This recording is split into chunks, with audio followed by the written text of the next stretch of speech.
सालों पहले एक नगर का राजा अपने राज्य में रात को अपना रूप बदलकर घूमता था।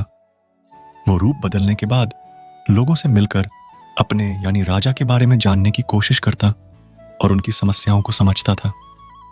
एक रात जब वह नगर घूमकर आया तो अचानक जोर से बारिश होने लगी। उसने देर किए बिना एक गरीब के घर का दरवाजा खटखटाया।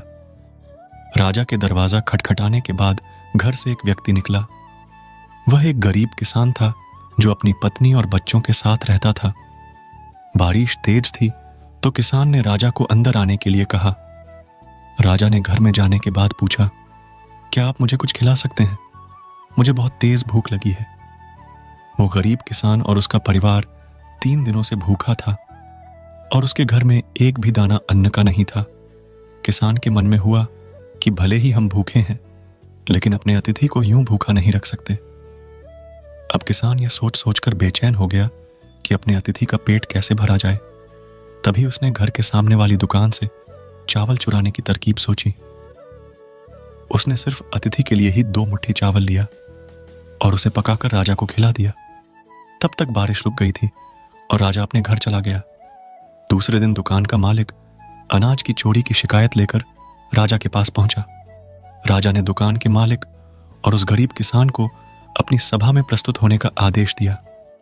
सबसे पहले सभा में पहुंचे किसान ने राजा के सामने जाकर अपनी चोरी का इल्जाम कबूल कर लिया और बीती हुई रात की पूरी बात राजा को बता दी।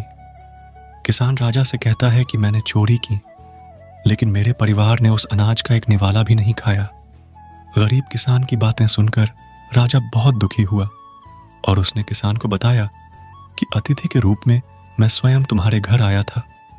इसके बाद राजा ने सभा में पहुंचे दुकानदार से पूछा कि क्या आपने अपने पड़ोसी को चोरी करते हुए देखा था?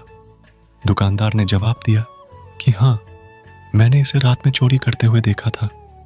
दुकानदार की बात सुनने के बाद राजा कहता है कि इस चोरी के लिए मैं पहले जिम्मेदार हूं और फिर दूसरा तुम हो, क्योंकि तुमने अपने पड़ी ढोसी को अनाज की चोरी करते हुए देखा मगर कभी उसके भूखे परिवार को नहीं देखा। तुम अपने पीढ़ी होसी होने का धर्म बिल्कुल निभा नहीं पाए। इतना कहने के बाद राजा ने दुकानदार को सभा से जाने के लिए कह दिया और किसान की अतिथि निष्ठा भाव को देखकर उसे 1000 सोने के सिक्के इनाम के रूप में दे दिया। यह कहानी से हमें यह सीख मिलती है, अगर कोई आसपास रहने वाले मुसीबत में है तो हमें उनकी मदद करनी चाहिए।